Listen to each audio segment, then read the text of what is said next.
Hi, this is Nathan. Welcome to the WadFam Chalk Pod.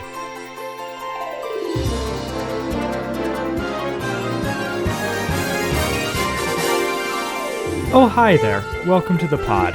I'm Dylan James Weaver, but most folks around here just call me Dylan. Why don't you get the whole family together and join us for another exciting episode of the WadFam Chalk Pod. The Whole Adventures in Odyssey. I made this to give my name recognition better. The Whole Adventures in Odyssey. The Whole Adventures in Odyssey. I think I'm having a stroke. Well, I mean, I'm gonna cut that out regardless. That sounds like a horrible puzzle flaw. Dang it, man! I thought you were gonna use that as a teaser. And that was the Odyssey. Adventures in Odyssey. And now the Adventures in Odyssey. The WadFam Backpot.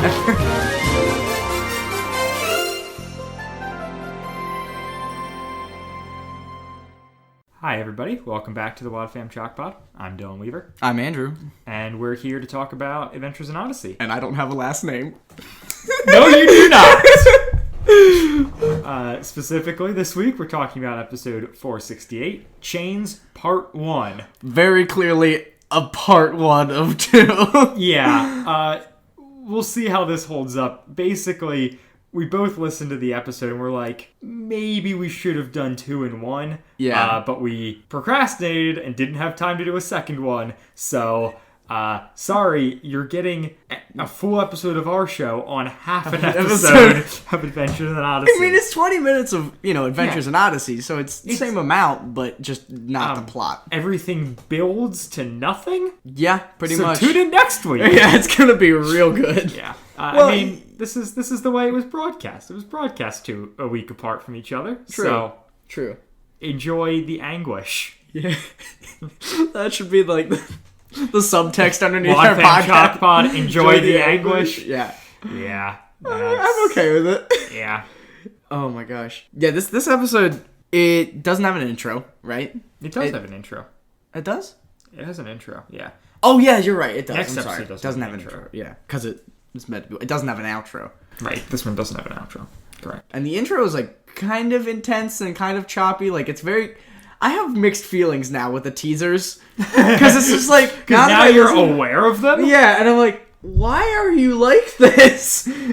Like, I get it if it's... I get the point of it a little bit, but it... Sometimes they do it in a way that doesn't necessarily build drama. It just sounds like a patchwork. Like yeah. It's anything and everything. Yeah, I don't think that the teasers actually matter at all to any of the episodes. No, not at all. But it's kind of interesting to see what they choose. And it's... I don't know. Yeah, and it's like an Adventures in Odyssey thing. Yeah. That's just what they do. Yeah. They just always have. Well, except for when they don't. Didn't. Yeah. Like the last episode. Does the Green Ring Conspiracy have them? I don't know. I don't feel like they do. For some reason, when you said episodes that don't, that was just what came to my mind immediately. Very nice. Oh, before we get too far into this, I'm going to do something I neglected to do, I think, the last handful that we've done. But I said I was going to, which is, let's listen to the promo. Yeah, I like it. Sometimes good intentions just aren't enough, as Whit discovers on the next Adventures in Odyssey. Having decided to build a new soda shop in the worst part of Connellsville, Whit finds himself dropped in the middle of a neighborhood battle and the lives of 2 young runaways who call the building he's planning to tear down home. Don't miss part 1 of Chains on the next Adventures in Odyssey.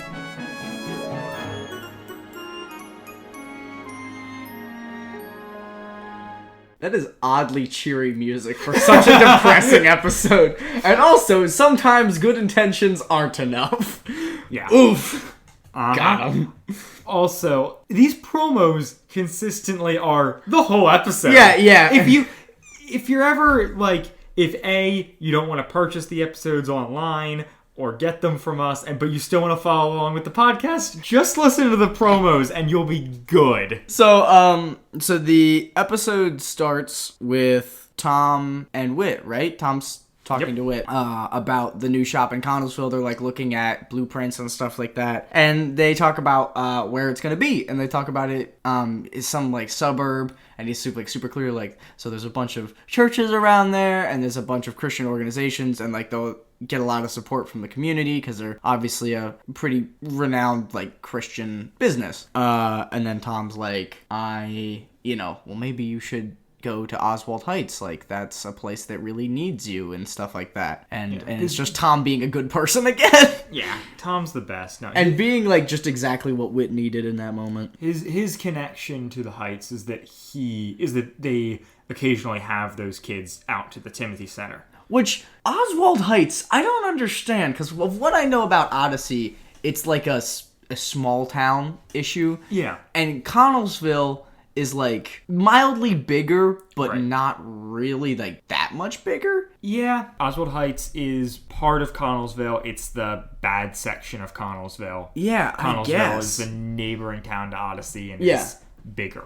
Yeah, but like Oswald Heights, they make it sound like it's like the bad part of Philly or like Baltimore or something. Yeah, you want me to... there's a part where Mary says, we're going to open... Like, you want to open an ice cream shop in a place where people are afraid to walk? Yeah. Dude, people are afraid to walk? Like, what is going on here? And like I don't know. And gangs come into the situation, like hanging out in overpasses and like drugs and homeless people and abandoned buildings, and I'm like, wow, okay. Yeah, it's, I don't know. I guess they want to still keep everything in fictional towns, which I get. Yeah. But they could have used part of Chicago, right? They could have. Or they could have just made Oswald Heights its own thing. Like, oh, instead of making it like a part of Connellsville. Yeah, just or be like this is the bad town. Yeah. This is Sodom. Yeah, basically. Well, and they kind of did that in that, like, it's a part of it. But of what we know about Connellsville, it's not that big. Yeah. Yeah, much like the economics of Odyssey, the geography of Odyssey doesn't make a ton of sense. No, not at all. Which we do find out that there is some sort of business side to Whit's End. Like, they are somewhat revenue dependent. It's not complete non-for-profit. Yeah. Which does say that he's not in it to make a profit, though. Yeah. That is a thing he says. Yeah. The profit push seems to be on Mary's end of things. Yeah. Which makes it sound like they have bills they need to pay, and it's not already established that Whit's going to pay them. Right. Which makes it like somewhat, business dependent. Well, because they even say when they're talking about the news ad that this is an offshoot of Mary's stories. Yeah. That is set up to be like Whit's End. Yeah. This is not Whit's End 2. Yeah. Like, because Whit's End is still staying completely independent from Mary's bookstores and whatnot. Yeah. Like, this is Mary's endeavor that is modeled after Whit's End with Whit's name. Right. Isn't it Whit's End Connellsville? Isn't that what they call it? I don't actually, that's what I was trying to figure out. I assume they do, but this episode doesn't set that up. Yeah. This episode is just kind of like... It's a building. It's like the news report being like... Well, it's going to be an ice cream shop. They're very clear about the fact that they don't want ice cream. What? Yeah. Oh, yeah. Also, the parents that... So, like, Mary meets with Whit after Whit talks to Tom, and Whit is like, maybe we should move this to Oswald Heights, and Mary's like, no, that's a terrible idea. And Whit reacted kind of adversely to it at first from when he heard it from Tom, but he was like, well, I'll bring it up. Right. And so when Whit brings it to Mary, instead of being like, well, I'll bring it up at the board, she's like, you're wasting your time. I'm going to get laughed out of the room. Like, you get turned down? You already planned on doing it someplace else. Like, you're just throwing something up in the air. Yeah, we missed something along these same lines, which is the, like, incredibly sitcom-y hard cut of Whit and Tom are talking, and Tom's like, dude, you might as well just ask. And Whit's like, oh yeah, what could she say? Hard cut to Mary saying, absolutely not, in a second conversation, which is just like, I like to see these sitcom tropes in My Adventures in Odyssey. I appreciate it. Yeah, and I don't even think it was done ironically. No. It's just well made, and for the time period, that was probably appreciated. Yeah, good old smash cut. Yeah, got him. Yeah, Oh, but going back to this whole, like, Mary's gonna bring it to the board, and we're gonna see how that goes over, and from there, like, go on. Like, one, I guess Mary's Stories has got to be a pretty big deal if they've got a board, which then Which is probably a board of investors, presumably, right? Yeah, but which then once again is kind of like, well, why? Why? Like, what are you gaining by bringing the Wits End thing like to it. name brand to this? Because like Wits End is maybe has some acclaim outside of Odyssey, but is pretty much just a shop Isolated in Odyssey. to that, yeah.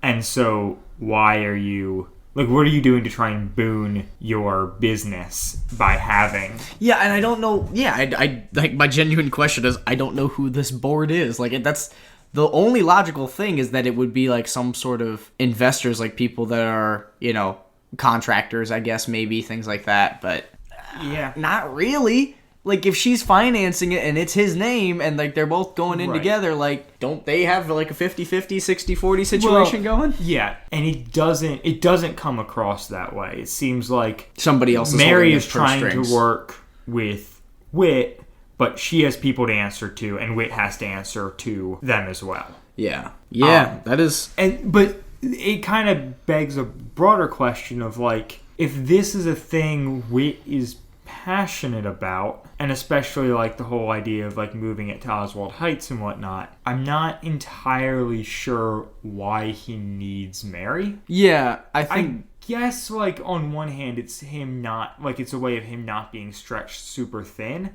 Although, we Kind see of in this already episode and in the coming episodes, he is stretched very thin. yeah. Trying to, take care of both of these And places. also children. Right, but it's, Spoiler. we'll get to that. But, like, also, just, he's not, like, very well established in the series. Wit has money.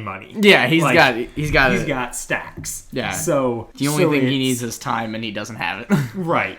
But it just, So it's just kind of like, well, I don't know. There was just some stuff where I'm like, I don't understand the logistics of it, Yeah. which I suppose seems to be a pretty consistent problem with Odyssey. Yeah. But again, good episode, and it does create some tension. Mary comes off as a little bit ridiculous in like from that conversation, and like a little bit over dramatic. But also, if there is a situation in which like she really does not feel safe and Yeah. feels threatened by the board, then Yep. maybe I guess. But Right. Yeah, I don't know that she comes off. That's not something that's I think already they both come off as fairly reasonable throughout Yeah. that whole conversation, which is something Odyssey sometimes struggles with. yeah, But like, I think this episode as a whole, everyone comes across being like pretty decent, except for the next scene yep. in With- which Connie is a millennial. yeah. And that's our Connie thought for this episode. Basically. like, they just wanted to give Connie a scene I guess they must have.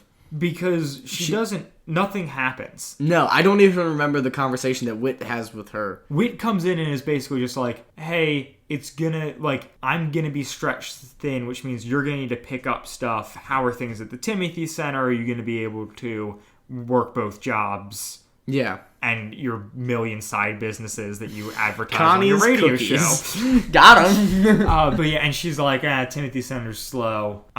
We'll be fine.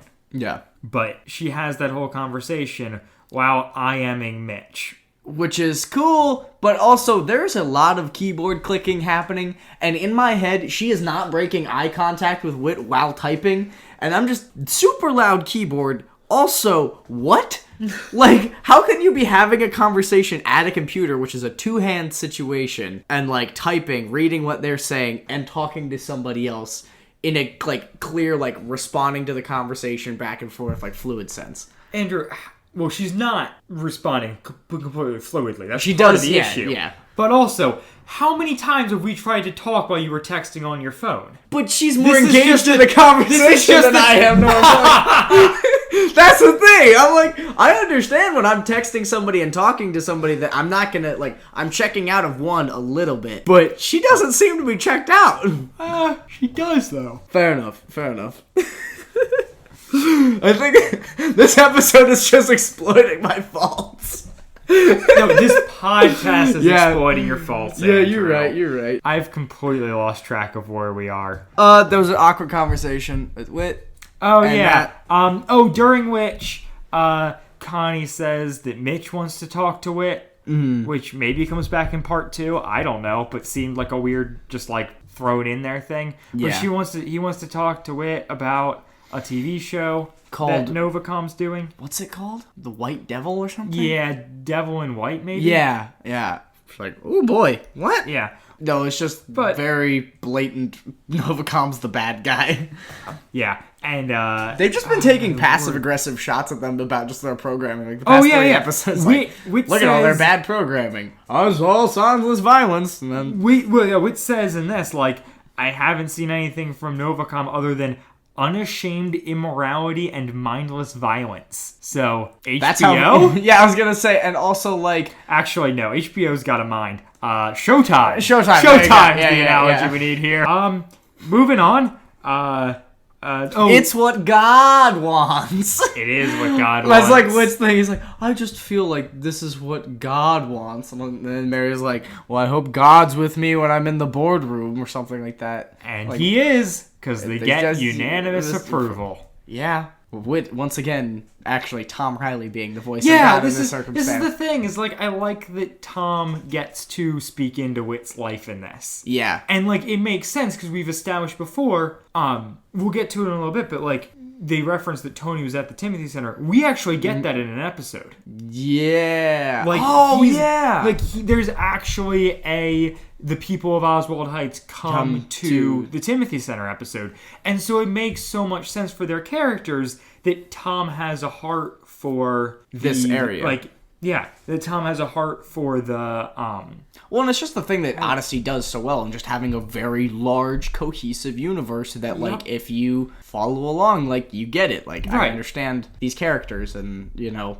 this geography, even if it doesn't make any sense. yeah, well, and it's, the fact that, like, how tightly everything ties in together is one of the things that makes this, this podcast difficult. Yeah. Because we're not going to review 800 episodes. No. Absolutely not.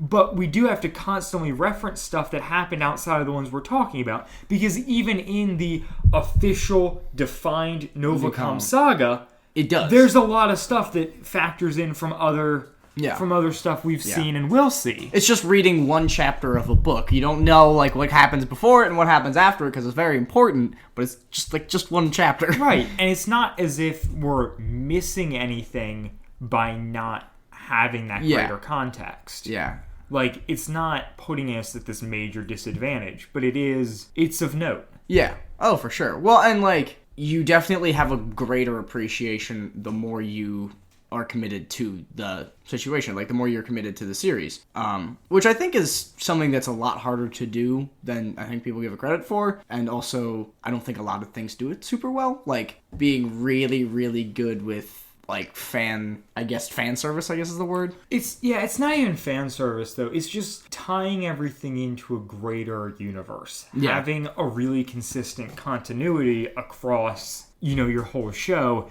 There are a lot of there's a lot of shows that don't do that well at all, and a handful that really do. Yeah. I just kind of realized that, like, Odyssey was my substitute for comics. Oh. It's the same idea, right? Yeah, These it's a similar characters with these thing self-contained plots with this larger universe. Yeah. That makes a lot of sense. There are a lot of parallels there. Okay, so then they cut to a news bit where they're covering, right? It's like a local news channel covering what's going on in Oswald Heights with the new construction. Yep. And the production value is top-notch. Yep. Really, really good. And they cut to a guy on the streets, and he says, where do they think they are? This is Oswald Heights, not Nice Valley Falls. Nice Valley Falls. Which I'm like, okay. And also, he says, the kids here can't sustain a business. It will only be open 3 days. Which obviously is a hyperbole, but if they just know that the shop's gonna close down, why are they so adverse to it coming in the first place? Well, because in order for it to go up, they have to tear down a building. True. And that building has been promised to be turned into A community center. community center. Oh, also, when they're talking, there's, they're interviewing a kid who is against it because, like, this is their hangout or whatever. They're playing basketball in the background, and it sounds a lot like it's in a gymnasium, which made me think it was already a rec center. They're just playing basketball in this old abandoned building. is now what I have to come to grips with. That's funny. Yeah, I didn't catch the basketball in the background, but I also don't play basketball. Fair enough. Neither do I. You have, you... I have more than you. Yes, correct. I've got that on you guys. Everybody knows. Andrew Sabo, more athletic. At basketball specifically. But everything in general. Okay, so moving on. So there's basically, we didn't really hit on it, but there's an abandoned building. Yeah. That they're tearing down in Oswald Heights to turn into the new Wits End in Connellsville, or whatever we want to call it. The WE2. Yeah, I guess. Nah, man, they got rid of the name. Yeah. I think Wits End. We established that. Yeah. So they're going to tear down this building. This building has been used by kind of just street kids and whatnot. It's referred to as a drug hangout. Yeah. Which... What? Yeah. Focus on the Family, clearly very hip with the times. Right, the lingo, right. What the kids say. You know those kids who just do, general drugs? Yeah. In a designated place? It's not a crack den. It's not a place where kids smoke. No. It's a drug hangout. Yeah. Or Where even they a drug and hang out. Yeah. Well, and also it's like, oh no. Wow, that probably just completely flew under the radar in the writer's room, but they're like, yeah, this is right. A drug hangout. Yeah. That's what the kids do, right? A drug hangout? Also, though, there's part of me that, I feel like I do have to give, the tiniest bit of credit to them for even, acknowledging something like that. Yeah, and saying... Yeah, because it seems like the sort of thing where, other Christian media might just be like, that's a place for bad people, or something less tactful, and so drug hangout sounds dumb. You could have just said a place where kids do drugs. It would be so much better than drug hangout. There you go. I think we need to send just that clip to Adventures in Odyssey and get you a job. I don't want to work for Focus on the Family. I don't want that at all. No, but Andrew, you can do you. Can I be a voice of a character? No, Dude, that is the end game for this podcast. Yeah, we get recognized by Focus on the Family. We get our own characters. We get just the tiniest cameos. Yeah, really tiny. Even if they reference us on BTV or something like that, or wait, what's the radio station called? KYDS Kids with Radio. Yeah. It's up next, the Wad Fam Chalk Pod. But now, back to Conversations with Connie. Yeah. All right. Oh, boy. We've got our end game in place. We've got a goal. We can work for it. People I know. Make this happen. Every time, man. Every time. So they cut to the building is about to be torn down, right? Yep. And Whit's standing out there with Mary and the construction guy, and then he sees somebody in the window. Before that, we get a note that Mary gets told by the police, we've cleared out the whole building. Yeah. Then Whit walks in and just straight up hears a child's voice. It's just there, and she's very unaware of anything else going around her. So unless she crawled out from the dirt, those police officers are miserable. Yeah, they're bad at their job. They probably say like, anybody in the drug hangout? Yeah, someone just sent Officer Harley in there to take care of it, and he's not very good. Yeah. That's where he went and never came back. Ooh. Okay, anyway. But yeah, so Whit from the outside, after the police have gone through, thinks he sees a person and then goes in. Which, again, logically, she's sitting in a corner playing with her dolls. So, okay, whatever. Yeah. But yeah, really fantastic voice acting. She has the absolute most adorable voice. I was just sitting there oh, Brianna, which is her name. And she's playing with her dolls and stuff, and Whit's trying to ask her questions, and one of the reasons I really like this episode, because again, you get this more humane side of Whit. You see him there's this kid, he has no connection previously. Yep. He has no really reason to, other than they are, unprotected, unloved. Yeah. And so he's just kind of jumps in. Yeah. So he gets her out of there. They knock down the building. Her brother, so the kid Brianna, is alone. And while Whit's in there, he asks her who's there, and she says her brother is away at JD, or visiting JD. Yeah. And we'll be back. And then she says that's 3 days ago. Then they knock the building down once they're out of it. And then, what's his name? Tony. Tony, I have it written down. Tony runs up and he's like, yo, like, that was our house. Like, we lived there. Which Whit feels immediately really bad about. Yeah. And is like asking questions. And Mary's just like, dude, you shouldn't have been living there. Like, what the hell? Yeah. And I'm like, man, like... Come on, Mary. Yeah, Mary's like, where are your parents? Like, Yeah. freaking kidding me? Like, Right. 1, take a hint. 2, have empathy. 3... just don't say anything. Exactly. Yeah. Also, sorry I glanced over this. When Whit finds her and they're talking, Brianna offers him an orange, and he just says no thank you, and then they move on like nothing happened. Like, didn't she's even sitting there catch in my head, in, like, the dirt with dolls, next to a pile of clementines, presumably. Oranges. Like, you want an orange? And was like, no. And then they just move on. Like, what?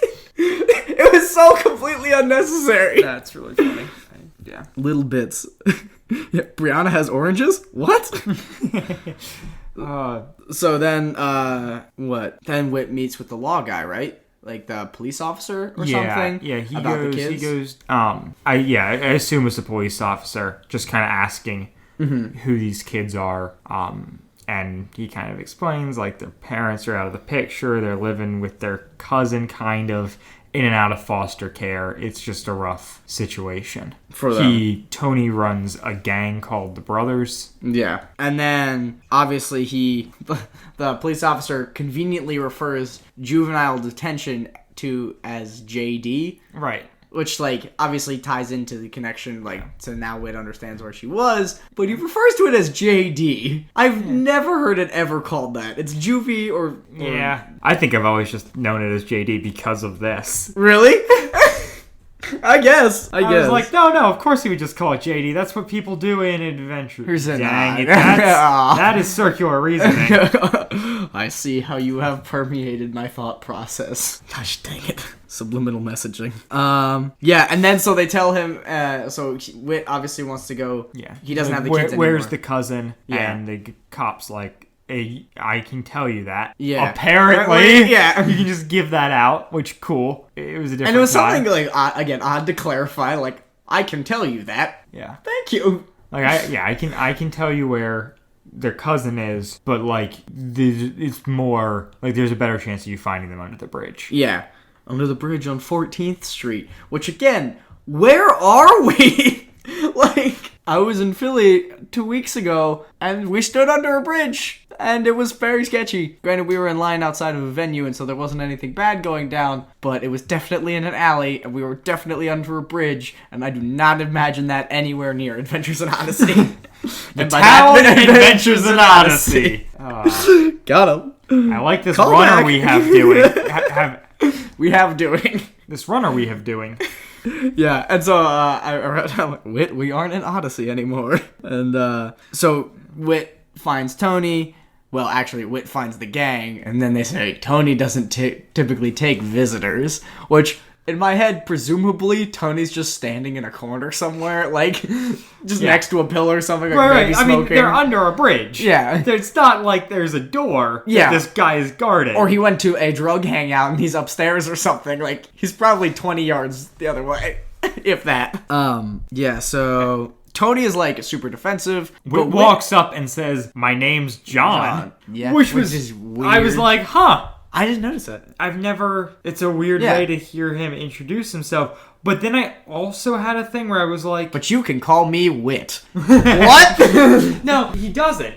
And then I did have a thing of like, oh, you know what's interesting? The kids always just call him Mr. Whitaker. Yeah. And the adults call him Whit. Yeah. So John feels doubly weird because it's neither of those things. Of them. But it is like, his first name. Right, and it does kind of make sense for him to introduce himself as John in this instance. Yeah. Especially if he's, like, uncomfortable, like, well, what, yeah. Right. You're not I gonna am say, John. You're not going to say, I'm Mr. Whitaker. That comes off, like, kind of Yeah. antagonistic. And I'm Whit just brings up too many follow-up questions. Yeah. So, my name's John is a pretty good way of That's of that. some pretty intentional thinking there. We've got Brianna coughing in the background. Yeah, which again, really good production value, and you hear like the trains and stuff, and maybe because I was like actually sitting down and listening to it this time, but this episode in particular, like I found it very easy to imagine everything that was happening. Like the sound engineering was really good, especially with the building coming down, all of that, like Because so much much of it takes place kind of out and about, and Yeah, like with in atmospheric interesting noise. locations and stuff. Yeah, Like- the worst as far as sound engineering was probably the episode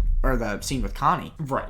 and that was inside. Right. It's this whole, like, they've got a lot to play with being able to, because regardless of our preconceived notions about Connellsville, for the sake of this arc, it's a city. Yeah. So they get to play around with all the sounds of a the city city. Yeah. and just do it in a cool way. And make it like a really atmospheric scene. So like Tony's super defensive, but Whit is kind of ridiculous in that he just kind of like wants to swoop in and do it all at once, like. Yeah. And maybe he wouldn't have if Brianna hadn't been sick, because that's what you learn is that she's there coughing, like they spent the night outside, so she's sick now. Yeah. They spent the night outside because Whit tore down their house. Yeah. And something we didn't hit on earlier, that it was when we see Tony like watching the building come down, but he had a guitar yeah. and music that Yeah, he yeah. wrote inside, which will continue to be a plot point, but it's just like It's where it's introduced, and it's like it adds a level to it where it's like he so now you runs a empathize gang, with but these characters. he runs a gang. He lived in a random place, but he also does have stuff he cares about and stuff that is irreplaceable. Yeah. Well, and especially even if you come into this episode not having heard the ones before it, knowing where he, like, having had experiences at the Timothy Center, like, Which you is get just you. one episode that he's sort of in. Like, Yeah. it's not like he's been a big character in the past. No, but you can appreciate it as well. Like, you can appreciate, like, you can really get this full picture of a character that has some multiple facets, which again is really awesome and a sign of excellent writing. And I don't know why they don't do it with more characters, like Connie Kendall. Spoiler alert, it's because she's female? Yeah, got him. She got those double X chromosomes. Forbids her from having a well-rounded character. Yep. Yeah, so he's talking to Tony and Brianna's not feeling well. And he's trying to be compassionate, but he's also extremely ignorant. Yeah. And I'm like, but it's not a bad thing. No. It just kind of makes his character real. When you And get it, this, like, very much just like, I see this need and I need to fix it. Right. And there doesn't matter what else, what the context is, like, there's a need and I need to meet it. Yeah, but he's kind of like, well, like, you need to get her to the hospital. And he's like, well, like, we don't have the money. And it's like, yeah, like, you should, like, yeah. Yeah. That's obvious. But also, yeah, it does a good job of establishing kind of where they're at. And yeah. And creating, again, like a empathetic, bad guy or new character. Like, right, yeah. Yeah, no, we get a lot of empathy for this gang leader. basically. And The gang of brothers. This wouldn't be of note other than as soon as I say it, you're gonna understand why I have it written down. But Brianna says to her brother Tony, "I don't feel good," which I think predicted Avengers Infinity War. Yeah, 18 years before it happened. Got him. Avengers, yeah, I don't feel so good. Slowly starts fading away. You see pneumonia bits flying away. Got it. This is 2001, yeah. Yeah, but no, it's April 26th, which is Really close to when Avengers came out. yeah, If not, wow, yeah, Avengers was what, like... the final weekend in April. Yeah, I think. It might have been like the 27th. Yeah, it was... okay. Anyways, but yeah, Interesting. it just amused me. Wow, that is... Ooh, spooky. Tony, I don't feel good. Yeah. So yeah, and then they come back to wait, so does the vandalism happen before or after they go to Whit's Vandalism house? happens at the very end. Okay. Whit takes them first to the hospital to get her checked out, and she Yeah. has pneumonia. And then A light case of pneumonia. light case of pneumonia. And then Whit's like, "Yeah, you guys are gonna spend the night at my house." Yeah. Which, how many times have we been to Whit's house? It can't be many, right? No, and in my head I'm like, wow, you've been living alone for a very long time. Like, strange man tears down your house, makes you Yeah. spend the night outside, then says you're spending the night, has no wife or kids. Yeah, you make a point. I don't know, he's old and it's Odyssey. So Yeah, I was gonna guess- say, but he's the voice of God. He can't do anything bad. But also, like, yeah. oh no. You bring a good point. Oy, stranger danger. But yeah, I know later, and I think much later down the road, there's like a break-in at Whit's house and that sort of thing. But we don't spend a lot of time there. And yeah, interestingly enough, like while they're there and they have dinner and Whit gets to ask questions. Yeah, and you find out a Tony little asks bit. questions. And then Tom shows up, Yeah. obviously, and you know, that's when you understand that, okay, so Tom knows Tony, and does he know Brianna as well? Okay, just Tony from the Timothy Center, bringing that, like, back to, obviously, the earlier episode, and also, like, has a vested interest in them. He says he wants to come visit them, which, again, seems kind of insensitive, considering their house just got destroyed. Yeah, but no, it's cool, too, because it's Tom being like, oh, hey, Tony, and Tony being like, hi, Mr. Riley. Like, there's an established relationship there. Yeah. And it's just really cool. And it was also really funny because they have Mr. Riley talking really loudly. And, like, so you get the idea that he's at the door and they're at the table, like, a couple feet away. And he's talking more quietly to Whit. And then he goes, oh, hi there, Tony! Like, Yep. You really get a sense of the rooms yeah, stuff and the in distance this and show. stuff. Just stuff I picked up on this one. Especially this one.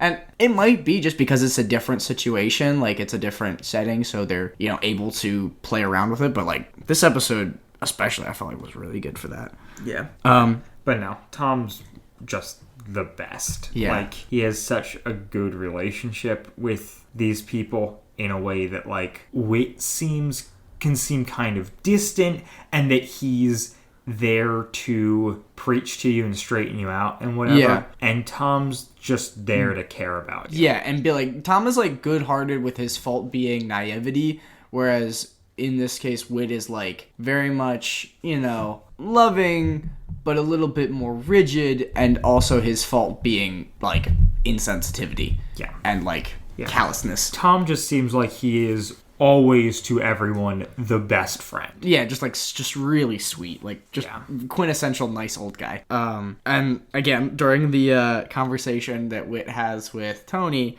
Tony brings up the line like, "Oh, well, guilt is nice, Guilt, we get a lot of free meals from guilt." But then guilt runs out, and I'm like, oh boy, if that doesn't hit close to home. Oh no.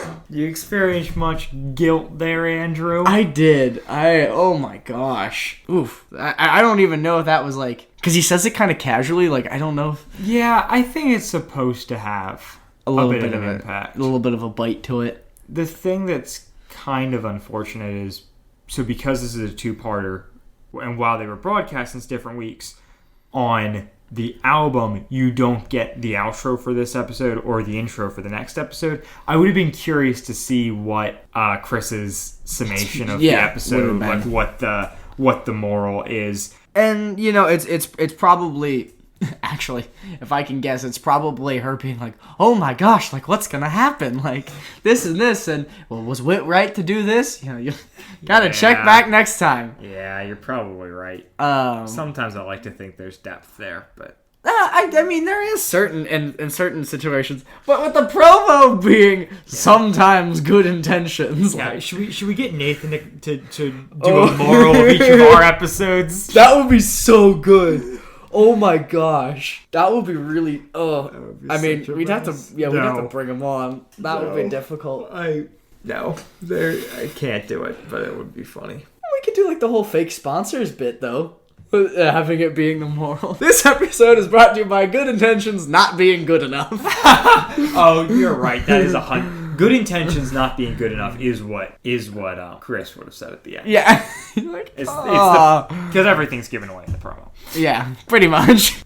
No, just everything. We're talking 100%. So before we end, we do have one more scene. Yes, and that is the vandalizing of the construction and of the new Wits End Mary Story Shop thing.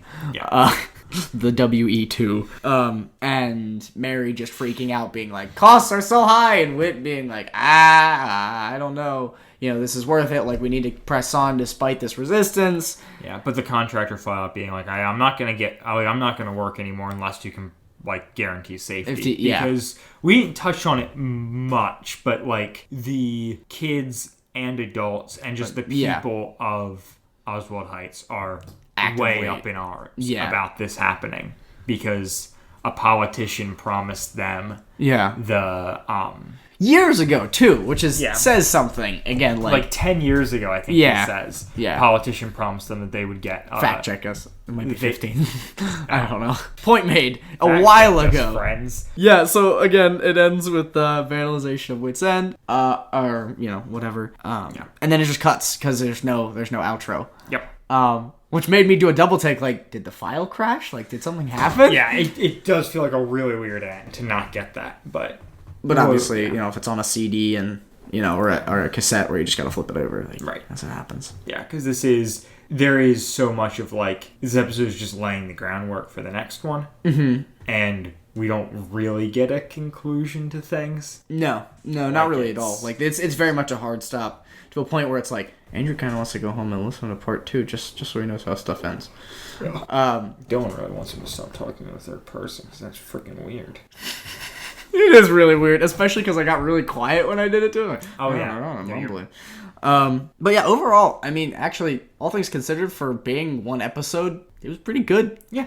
Yeah, it leaves a lot to, like, I'd be mad if there wasn't a follow-up. Yeah, but, of course. But, like, as the first part of a two-parter, I think it does a good job. It keeps things somewhat self-contained, but also sets up a lot for the next one. Well, and I can totally see how this, with an outro, would work for, like, you wouldn't have to show them back-to-back and still, like, maintain attention, Yeah.